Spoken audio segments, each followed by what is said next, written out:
Relax, sit back as we fill your mind with spooky true crime stories of the deranged, unhinged, and absolute pure evil murders that will blow your mind. Some places we will visit to show you around and educate you on the history. Other times we will bring you to the paranormal because the dead never lie silent for too long. Be the last time anybody sees us alive. I don't know where she has us, but we're gonna get fucking killed. Hello? Gina, there is a beehive over there. Do you see that in the hole? Buckle up, Buttercup. Welcome to 50 States of Madness. Welcome to 50 States of Madness. Hi, everyone. Welcome. Hello. We're Yeah. back. Excuse it. I don't know if you guys could hear the fan, but it's like really hot here in Los Angeles. And so I have a fan literally in front of my face right now. So my apologies if you can hear it, but it's hot. But it's not Boston hot. No, I mean, the humidity, I've never felt anything like it before. Ever. It was off the chart. So we just got back from our trip from Boston couple days ago. Yeah. And it was like stepping out into a sauna. I've never sweated so much in my life. It was crazy. It was just you're just dripping sweat the whole time. I don't know how people live like that. I don't know either. But we you were know having what? so much fun that like I wasn't like bothered by it. Normally, I feel like I would have been like irritated and just wanted to leave, but I wasn't. I was just having so much fun that I was like, I didn't even care. Yeah. No, it wasn't. But it was, I just thought I'd come back. Like, you know how people use a sauna to lose weight and stuff? I thought I would come back and I'd be like, Oh yeah. lost a lot of weight. My skin is great. No, didn't happen. Because we we didn't didn't even even eat. We seriously did not even eat. We ate dinner twice, the night we left and the night before that. Other than that, we literally just snacked, and we were just going from the second we woke up until we got back, like from like I don't know, we just went nonstop. It's crazy the way that it worked out. Like everything time wise, everything fell into place that we wanted to do. The tours, I think we took every single tour known to man in Salem and Boston, everywhere. We got such shoes, we got we were such tourists. We were such tourists. I was gonna say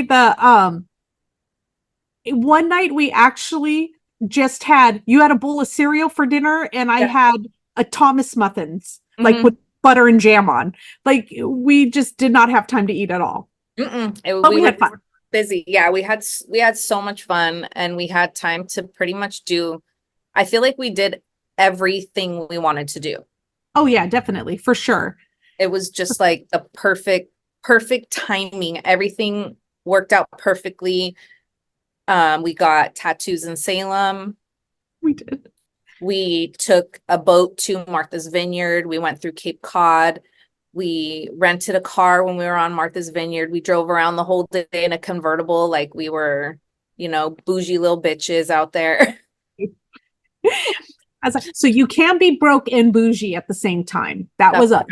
We were like, yeah, it was. I mean, we had so much fun, and I have to say that I'm down to fly anywhere now. Like, let the traveling begin. Like, I'm ready to get back on a plane. I'm ready, because I not only conquered my fear of flying, but I was on a boat. I feel like I was on a boat more than I wasn't there. We were on the water so much. Yeah. I don't like deep, dark water. I just don't. I never have. I just don't like it. But I think between my Lexapro and I get a patch from my doctor to help me with, like, I get seasick, I get air sick, I get car sick, I get motion sick, I get it all. So this patch helps me with all of that, and it's the best thing ever. So if anybody out there gets seasick or any sick, you have to get this patch. It's wonderful. She was absolute joy and pleasant to travel with because nothing bothered her. No, it was like, and honestly, I think that was a big part of my fear of flying is if I start to feel sick, I can't. And the same thing on a boat. Like when you're out there, you can't just get off the boat. No, you can't get once you're on. And feeling seasick is almost like the same feeling as having morning sickness when you're pregnant. It's not like a flu. It's not like when you have the stomach flu or something. It's a disgusting feeling that is just so hard to explain. And once you get it, it's hard to shake it. Like even if you stop and you're not doing what you're supposed, you like it's done. Yeah, like it would have ruined my entire trip. Yeah, it would have ruined everything for me. So, and the only side effect from that patch is it gives you like extreme dry mouth. So, but I was willing. I don't care. I'm like, just give me another bottle of water. Like, I don't care at this point. So we're talking about today. We're going to talk about one of the places we visited when we were there because we knew that we were going to do some of the things on our bucket list over there. And one of the places was a couple of state mental hospitals, or used to be known as insane asylums. Right. And I do have to say that I have never in my whole life seen so many Dunkin' Donuts in my life, ever. Yeah. Well, it's like a Starbucks over here. Even though they did have Starbucks over there, a lot of Starbucks, but there was way more Dunkin' Donuts over there. I think there's way more Dunkin' Donuts over there than there are Starbucks here. It's literally like a Dunkin' Donuts, 3 stores down, another Dunkin' Donuts, 3 stores down, another, like it's wild. It was on like every corner. Literally every corner. Yeah. So yeah, it was wild to me. And we didn't even go to one Dunkin' Donuts. We didn't. I'm not a fan of their donuts and I don't drink coffee. Yeah. I think you we went to Starbucks once for you. Twice, 2 times. And that was it. So yeah, coffee I did get, I tried to try coffee at like little mom and pop shops. Like in Salem, I tried one, and so. Oh yeah, you did at the Black Cult Craft Clothing. And then when we first got there, Helen also told us about brew box or something. Yeah. Both of those places I recommend. So good. Yeah. So when we decided to go to do this trip, obviously we wanted to do Salem. That's definitely was a bucket list, but there are a lot of asylums back there, some still standing, some not. But Medfield, what we're going to talk about today is a couple years ago, it was completely closed to the public. You could not walk on the grounds at all. And I think they had probably an issue with, I'm assuming a lot of urban explorers wanting to get in there and get into the buildings because this place is huge. It's like its own little self-sustained community. They had farms, they grew their own food. And then about 2 or 3 years ago, they decided to board up all the buildings, which you cannot get into those. I mean, I'm sure if you tried, you could, but there are people, since they allow people to go there, people like walk up and down the streets there with walking their dogs, they jog. So there's constant people there. So it would be hard to try to get into those buildings now with people there all the time. Yeah. And if you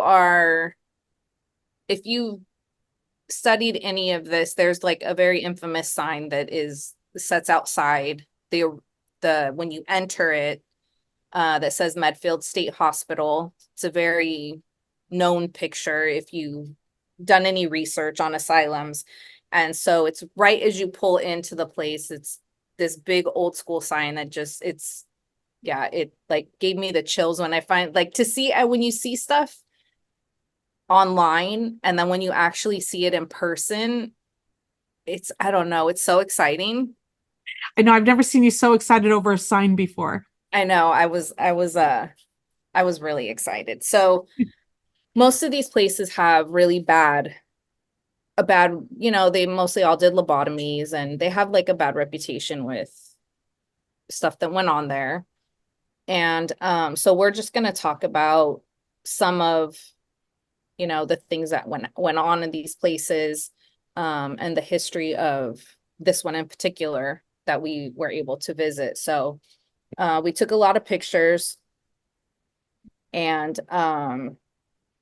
so we'll just go over some of the history. And then if any of you guys have ever, been in the area and have visited it, I would love to know, because I feel like everybody that lives in that area, they've been there. Like that's like the place to walk your dog. I feel like Shannon spent most of the time petting dogs. Oh my gosh, that was the best part. I met Winnie, the dog. I met Lacey. What was it? King Louis. Oh, super cute. Yes, no, I definitely met the dogs there. And I just want to give credit to where we got our history for the Medfield State Hospital from. The Medfield State Hospital history, I got it from their historical society. So just so that, people will know where the information comes from. It's not like we're, making it up. Get out ourselves, either making it, or, we're not, it's, other people did the research. We're just regurgitating the information as far as it goes. But we did visit there, and we did see the grounds and the site and walk around. Yeah. So Medfield State Hospital actually began in 1890 when a state commission was appointed to acquire a site for the location of an insane asylum. And the majority of them back then, and they all kind of opened around the same time and closed around the same time. It was usually the late 1800s, and then they closed in like the late 1980s, early 1990s, and they were all called insane asylums or lunatic asylums. Obviously, verbiage that's not used these days, but we don't use them. Yeah. But that's what they were called. So total capacity was originally set for 1,000. The asylum consisted of 25 buildings and a large barn. It was built in a cottage design on what had now grown to 425 acres of land. Of the brick buildings, 18 were for wards. In addition to the wards, there was the administration building and a church known as St. Jude's Chapel, both of which played prominent background roles in the recent movie Shutter Island. It's probably not recent anymore, but there's a specific scene in Shutter Island, and it was filmed there. And then also, what was the other movie? The Boston Strangler. There was a movie about the Boston Strangler, and one of the buildings was used there also. So I'm not sure which, there have been like a lot of movies, I'm sure, documentaries, a bunch of stuff done on the Boston Strangler. I'm not sure which one, but we got that information from some people that we met there when we were walking. So only half of the buildings were totally completed when the first 120 patients arrived from the Taunton Insane Asylum, and later from Danvers, which is another one that we visited, Northampton, Westboro, and Austin Farms, Boston State. The Medfield facility was the first state mental hospital in Massachusetts to be built on the cottage plan, with individual buildings to allow for better light and ventilation. In order to make living conditions more home-like, sleeping quarters were on the second floor, and sitting and work rooms were on the ground floor. The staff worked on the wards for 12 hours a day, 6 days a week, and lived in the wards with the patients. So that's insane. That's why it was an insane asylum. And in this place in particular, each building has a number on it. And so you can look up that number and it will tell you which people were housed there, like the criminally insane. It's got all the numbers, so you can like they had, like this was the housing for the nurses or for the doctors and stuff like that. So in 1897, the population reached the full capacity of 1,000 and hit 1,554 10 years later. That's like 1.5 times. Like, Yeah. like you get, Because you got to remember, like back at that time, they were putting people in these places for any minor little thing. Women going through postpartum menopause, depression. you and I would have been locked up in a hot second. Throughout my whole 20s and 30s, Well, if not still.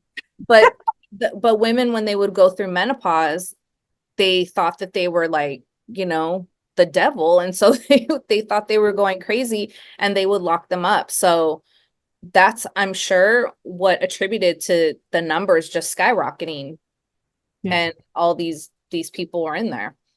The death rate at the hospital at that time was averaging 4 per week, well above the town's death rate, which at the time had a population only slightly larger than the hospital. So the whole town had just as many people in it as the hospital.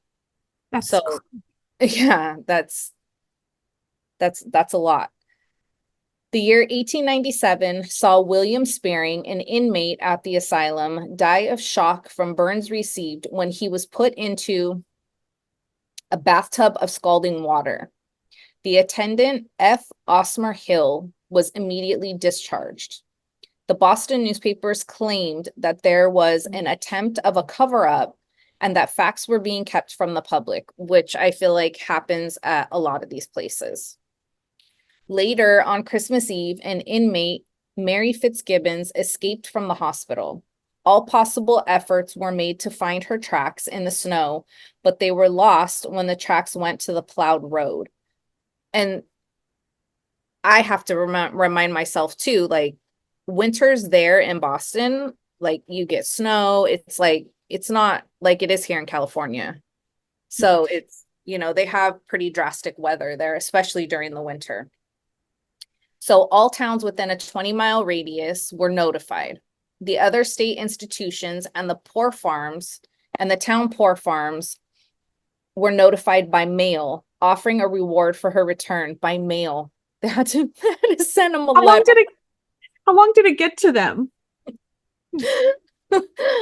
In February, her body was found in the snow near Castle Hill off North Street, about 1 mile from the hospital. The cause of her death was ruled as exposure. So I'm sure she probably took off and froze to death. Yeah. Oh, immediately. Probably not too many days after she took off. Yeah. The name of the asylum was changed in 1905 from Medfield Insane Asylum to Medfield State Asylum. Farming took place on the hundreds of acres of land surrounding the campus. A large barn was built across Canal Street, now Hospital Road, and opposite the hospital campus in 1895. It burnt in the 1960s in a dramatic fire that could be seen for miles. A farmhouse was added near the barn in 1901. It served as living quarters for the head farmer and his family, as well as 14 farmhands and 30 patients. The farm played an important role in the lives of patients and the economy of the hospital until farming was stopped in the late 1960s. Silos at the hospital stored hundreds of tons of corn, and the herd of cattle, which numbered more than 1,000, was called second to none in the state.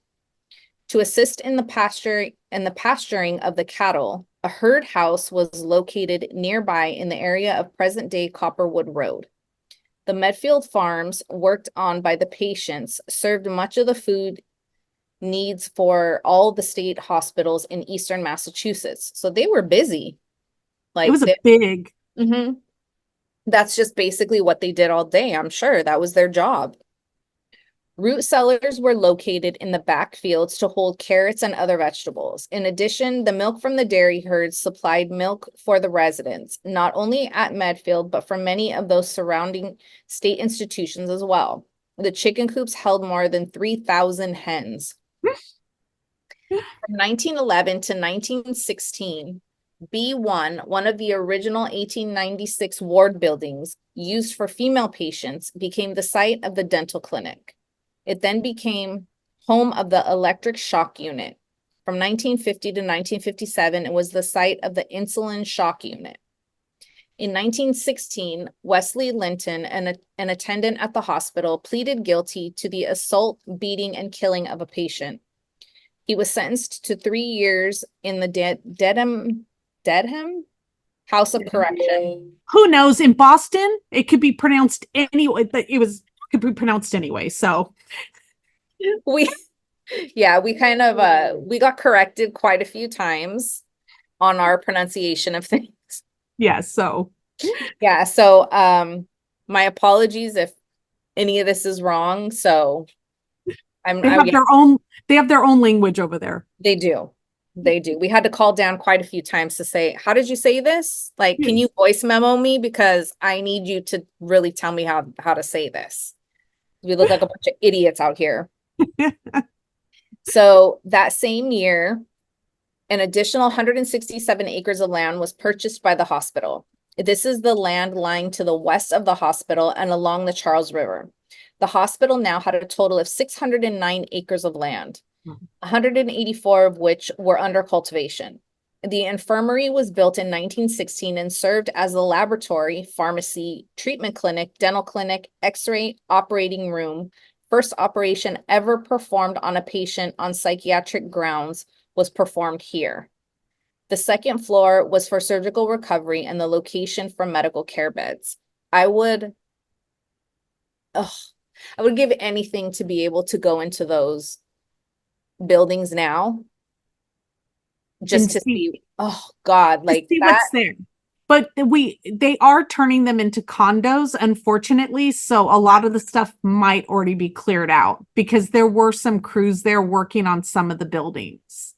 Yeah, and I'm so grateful that we were able to see all this stuff because especially with Danvers, the other one that we visited, it's already been made into condos. The only thing standing left is the actual original building.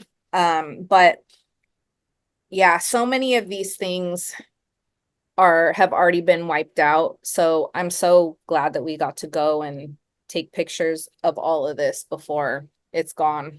Before they make them all into condos and redo the front of them. But I do have to say, before you start reading, everywhere that we went in Boston, people are so respectful of those buildings. Not one of those buildings had graffiti, was tagged on, nothing. It says a lot. It's so different than out here in California. So yeah, so much respect to all you people out there that actually respect all of the historical buildings and stuff like that, because it's beautiful. Yeah. I mean, because we went driving through a national park, I don't know, like the places where like they deem like, okay, historical parks and stuff that they have down there. And we went through Lexington and Concord. And when we went through there were these old homes that were from like the 1800s, and they were from, occupied at the time by famous, I don't know, generals or commanders of the Civil War, things like that. And these buildings, they didn't have fences around them. It literally, you can pull up to them, walk up, take photos in front of them, and they weren't destroyed. People didn't go inside them. They didn't burn them down. They didn't graffiti them. They literally said like, this was so-and-so's home from 1850 to 1872. And you can go and visit it without it, how it looked back then. Yeah. And it's just so refreshing to know that they trust the public. And I'm hoping it stays that way, where you can go up and visit these places without, yeah, because there's so much history there. Oh, it was wonderful. I love history. So the year 1918 was the year of the great influenza epidemic. For you kiddos that don't know, sort of like the COVID epidemic that we had. And it hit worldwide, including Medfield. Due to the large number of deaths at the hospital, the town of Medfield felt it could no longer accommodate patient burials at Vine Lake Cemetery and requested the state establish its own cemetery. This led to the establishment of the Medfield State Hospital Cemetery located on hospital grounds near the Charles River. So many employees became ill during the September-October epidemic that proper care could not be given to the patients. On a single day, over 75 employees would be sick. Graduate nurses were sent to Medfield from other area hospitals to help with the care. A total of 95 employees contacted the disease, of which 5 died. 308 patients were sick with the influenza, of which 55 died. In Medfield proper, 17 people died in a 1-month period. During the 1930s and 1940s, the hospital continued to be overcrowded with the population climbing to over 2,300 patients. Remind you, this is a facility that was only meant to hold 1,000 patients. Mm-hmm. During this time, Medfield had become a teaching hospital for Tufts Medical Center. Students from Tufts worked there for practical experience.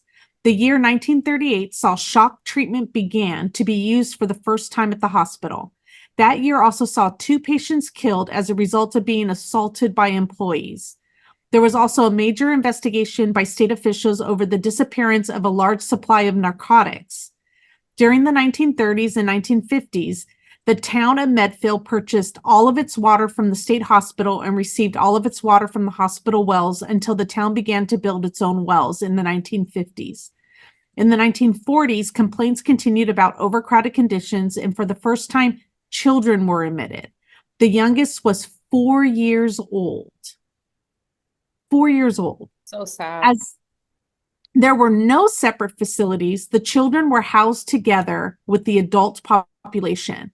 And we're talking about adult people deemed insane with a 4-year-old. Could you imagine? No, not at all. I'm just curious what happened to that 4-year-old. I don't think anything good. Probably not. No. With the outbreak of World War II and the number of men enlisting, there was a significant staff shortage. The better patients took up the slack, caring for other patients, even carrying keys. So the patients were caring for other patients, and they had the keys to the buildings. I'm sick, and then I got to take care of these sick people too. Yeah, but I mean, who do you trust in that situation? Like, none of them. Shutter Island for real. Like, the patients looked after the laundry, food services, housekeeping, the farm, and the grounds. They shoveled the coal and the snow and did an excellent job despite never being compensated for all their work. In the 1950s, new and revolutionary psychotropic drugs were introduced into healthcare, drastically changing the care of the mentally ill. The cold and wet sheet packs and constant baths were being done away with. Because of these new drugs, more patients were able to be discharged, and the hospital was able to extend its care out into the communities. Such care facilities or clinics were established in both, here's the words that we had to look up, Wellesley and Quincy. I did the best I could on that one. During the Kennedy administration in the early 1960s, Congress passed a law requiring that all mental health patients in the United States be housed or hospitalized in the least restrictive environment possible. By the mid-1970s, most of the patients were moved from the hospital to community-based halfway houses. From the 1970s until its closing, the population continued to drop until it was under 200. During these years, the R building and another of the original 1896 wards became used for the criminally insane from Bridgewater State Prison. This caused much concern among the Medfield town residents, especially those who lived near the hospital. During the late 1980s and early 1990s, rumors and plans were circulating that a number of the criminally insane from Bridgewater State Hospital would be sent to Medfield. That came true in 1990 when 13 inmates from Bridgewater were located in a newly renovated and made secure R building. In 1998, at the request of the Medfield State Hospital Administration, the town of Medfield agreed to supply town water to the hospital when the hospital wells were taken out of service. In 1999, the town raised strong concerns to the state over the continued deterioration of the buildings at the hospital. Working with the Medfield State Hospital Preservation Committee and the local state representatives, the state appropriated $500,000 to mothball the buildings at the hospitals in the hope of stopping further decay of the buildings. In 2002, the town was officially notified that the hospital would be closing in 2003. So on April 13th, 2003, Medfield State Hospital was officially closed to patients. That's crazy that it was not until 2003. That one was one of the later ones. But I Yeah. think because it was slowly dwindling and they were working with the patients and putting them in halfway houses and continuing to reduce the numbers. And they did away with all the, the medieval form of torture for some of Yeah. these patients. So the I history of Medfield State Hospitals. Oh, sorry, did I cut you off? No, that's okay. I was just gonna say that in this area, to know that they were housing like actual people from prison, like they moved inmates there. This hospital is located literally like in a residential neighborhood. Yeah. I mean, it's not like the houses are on top of each other over there. It's very beautiful and spaced out, but yet people live in this community. And up until 1998, they're bringing these, people from the state penitentiary over there and, housing them over there. That's a little scary considering that the fence around the grounds was a low-lying rock Yeah. fence. There was no gates. There's not wire fencing. It's completely open. So only the building was secure. Well, if they got out of that building, there was Yeah. nothing else stopping them. Good So, riddance. yeah. So history of Medfield State Hospital Cemetery. When it opened in May of 1896, those residents who died at the hospital and who did not have another burial location were buried there. And they were buried at Medfield's Vine Lake Cemetery. But the ones after, when they said got too crowded and they wanted to open their own, they started another resting place for them. So 520 hospital residents who died between the years of 1896 to 1918 are laid in these cemeteries. So, wow. And I feel like there's cemeteries on every corner there. There were a lot of cemeteries in Boston and not Boston, in Massachusetts, in the state of Massachusetts. Yeah. But I think it's just older over there. You go over there and I was telling Gina, near us, we're like, oh, our home was built in 1920. Our house was built in 1950. And over there, it's like, oh, I'm living in a house that was built in 1826. That's crazy. The things you had to add and do to those homes to make it livable today, to our standards, like the insulation, the AC units, all that stuff, to bring them up to date. Yeah. It's crazy. And some of the old homes that we visited, they had the air coming up through the floor and stuff because you have to fit the units where you can. Yeah. The homes weren't built like they are today. No. So, but thank God every tour that we went on and everything that we went to had air. Thank God. it did. Yes. Yeah, I was very grateful. Yeah. No, it was a fun experience though. And so if anybody wants to give their input on them visiting it, what it's like for them living near it, things like that, Yeah, I would love to hear from anybody who lives around the area, who has visited it, or because it just seems to be like a common place to just go on an evening walk with your husband or wife or your dog, or it's just there's so many people there just going for a walk. The grounds were beautiful. Or if anybody knew any family member or past family who was housed there, any history there. So that would be wonderful to hear about it. So yeah, that would be really interesting.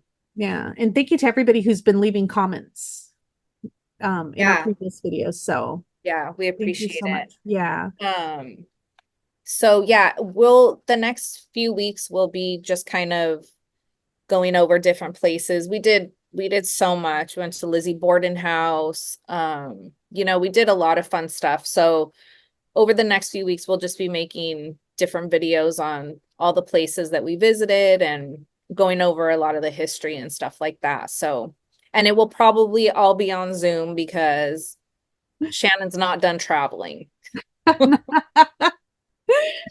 So yeah, she might be home right now, but she will not be shortly. No. So yeah, so she's gonna be the traveling woman, out of the country traveling woman. Doing a couple things. Yeah, with my mom and dad. So Yeah, so they might not be, every Thursday or every Friday. We'll get them up as soon as possible. I'm sorry. And yeah, so we look forward to hearing all of your comments, and thank you guys again for listening and subscribing and everything. And we appreciate all of our Patreons and everybody that has bought merch from us, everybody that is, given Supporting us. support. Yeah. I love it. No matter how, just subscribing to our channel. We really appreciate it. We never thought that we would still be doing this, almost 2 years later. In October. Three. It's gonna be 3 years. In October, it's going to be 3 years. We'll be on our third season. So Oh my like a full 2 years. Yeah, we'll be starting our third year. So you're right. So full 2 years. I know. It's insane. Wow. Yeah. So, and now Love that this now that I can fly, like the sky's the limit. Sky is the limit. So who knows where we'll be going next year. Yes. So, okay. Well, we will see you guys next week then. Yes. Have a great afternoon. Bye. Bye.